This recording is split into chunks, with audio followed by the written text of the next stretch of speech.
ទំលាប់ទំនៀមទម្លាប់ធ្លាប់ត្រៀមតម្រាប់ដូនតា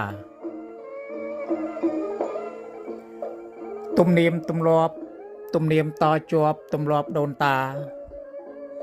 ប្រពៃណីខ្មែរស្រែក្រុងចំការភ្ជាប់នឹងសាសនាធ្វើជាគោលធំអពាហ៍ពិពាហ៍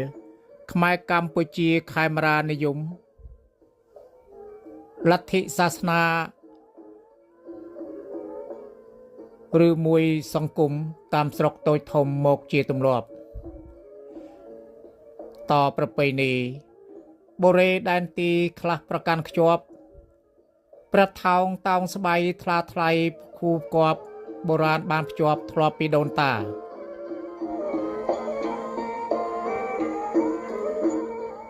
សុំសុខសេរី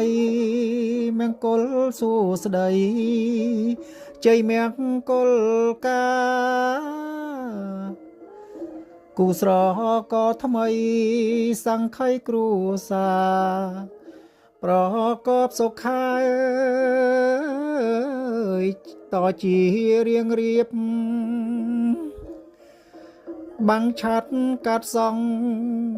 ប្រព្រំបងកងសូមសន្ទិញភាពសុភ័ងមង្គលវិបុលថ្កើងលៀបជាភ័យយោភាពមើលលៀបពោពេញពងមង្គលសួស្តីភរិយាស្វាមីលបបន្តវងចងក្រងគូថ្មីរួមដៃត្រទ្រង់ចម្រើនរឿងរងអើយគង់គប់ភ័ព្វល្អ